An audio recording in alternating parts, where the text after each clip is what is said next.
Você vê Petrópolis hoje, com tudo que acontece, com política, com desastre, com catástrofe, como é que você vê a cidade hoje? Eu vou te colocar como é que eu vejo a situação atual da cidade.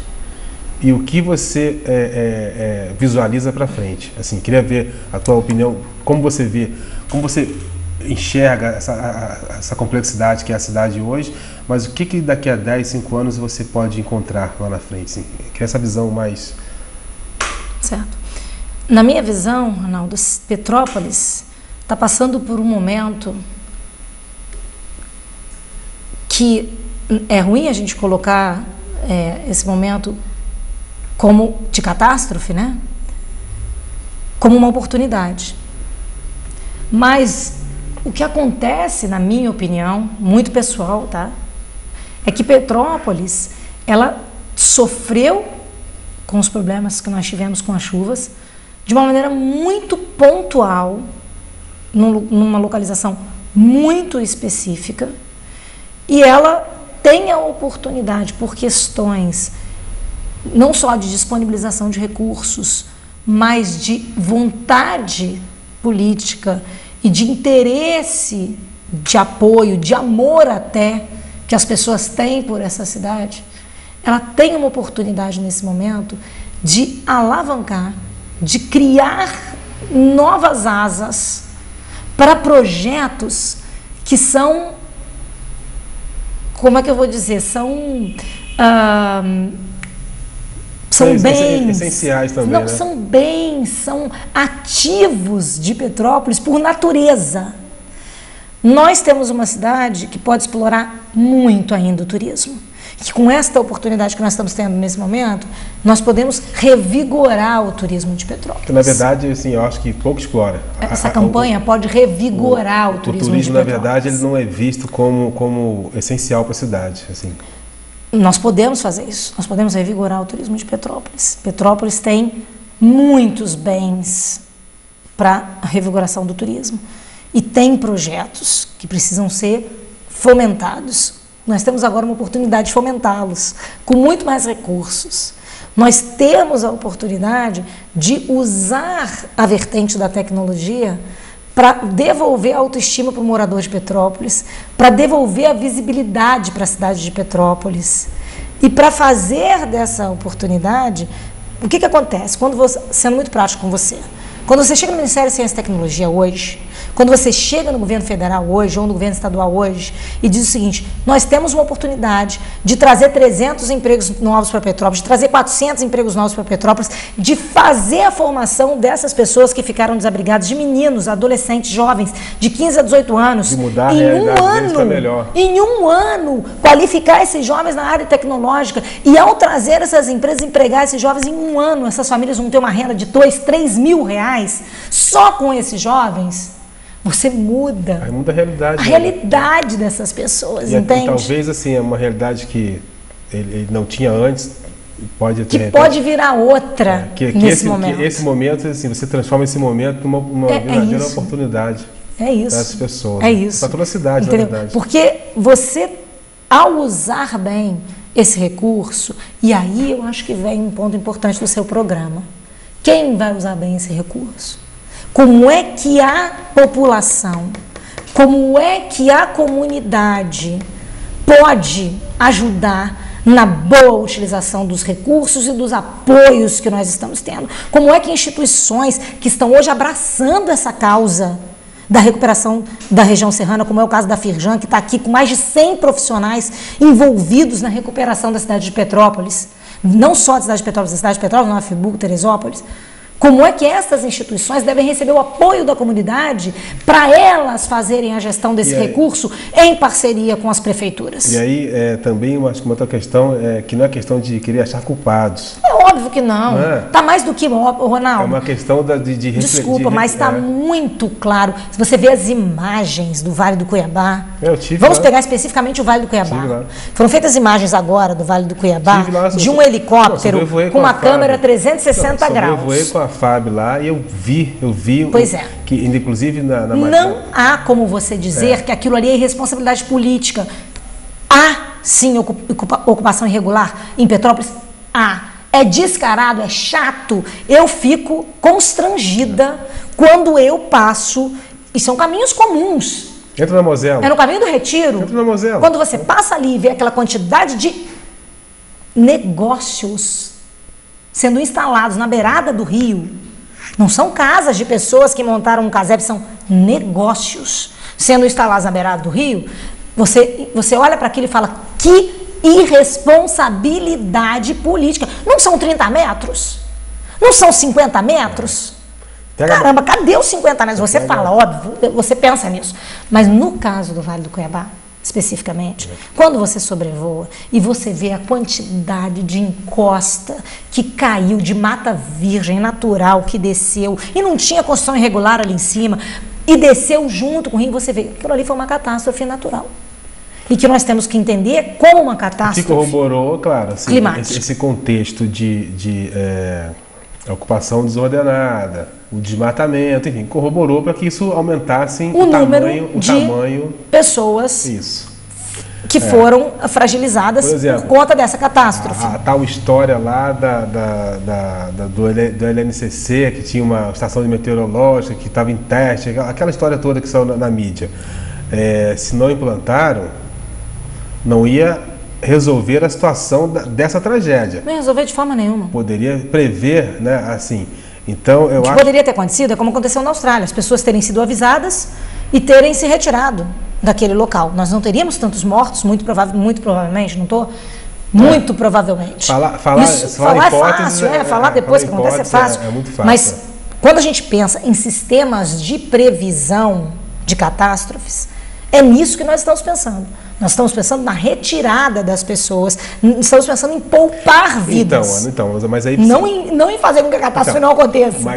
Mas aí precisou acontecer uma catástrofe realmente para que o poder público e toda a população refletisse sobre vários temas, né, sobre várias temáticas. E aí eu te pergunto, não sou eu que entrevisto, mas eu te pergunto, é diferente em algum outro lugar? Não é. Não é. Japão só tem a estrutura que tem hoje porque acontece toda hora. E aí, assim, daí o que você disse, assim, daí uma grande oportunidade que você vê nesse momento, de tudo que está colaborando, né, as intenções públicas, né, as intenções privadas, de fazer uma Petrópolis diferente. Mas não é só agora para atender emergencialmente essa questão. Quando você fala que, poxa, por que não fazer um projeto, então, para capacitar as mães que ficaram, de repente, viúvas dessa catástrofe? Por que não capacitar os jovens, né? Por que não dar oportunidade? Por que não oportunizar para os jovens, né? E não só lá de Cuiabá, mas para todo jovem petropolitano, oportunizar a capacitação profissional, né? Assim, esse é o caminho. Se você quer que ele não more mais na encosta, é preciso dar condições. Enquanto pai, né, enquanto mãe... Dar uma casa em outro lugar é muito interessante. Agora, dar condições que essa pessoa sustente melhor essa casa é muito mais importante. A política do ensinar a pescar é sempre mais importante. Né? Assim, o que os pais e as mães de hoje esperam para os filhos para daqui a 10 anos? Eu sou pai. O que vai ser do meu filho daqui a 10 anos? Sabe, a gente tem essa preocupação, todo mundo tem enquanto pai, né? A pensar muito em sofrer por antecedência, pensar sempre no futuro.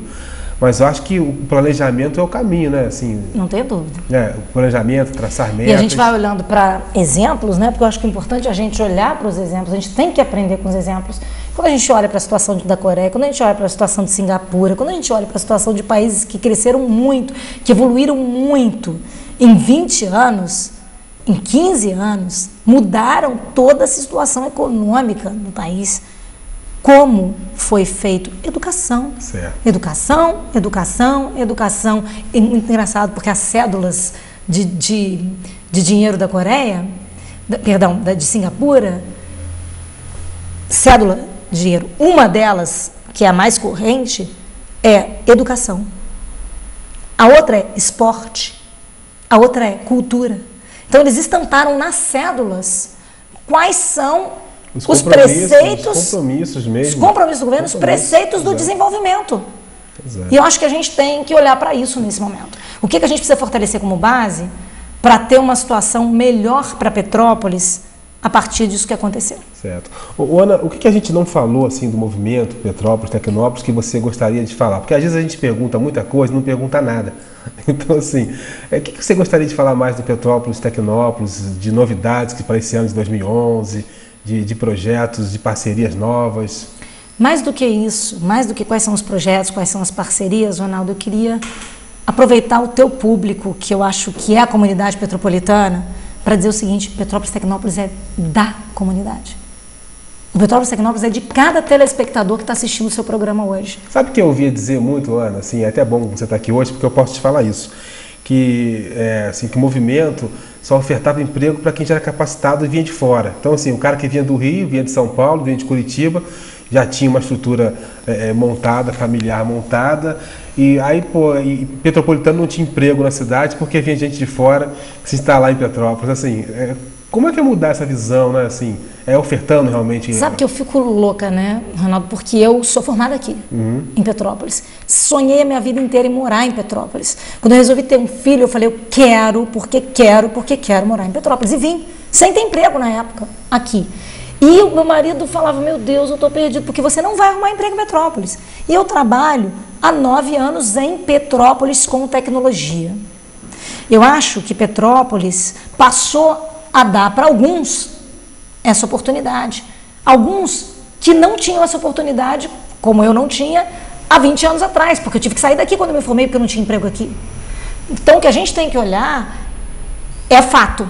O fato é que nós estamos gerando 400, 500 empregos novos por ano na cidade de Petrópolis. Deveríamos gerar 2.000? Deveríamos.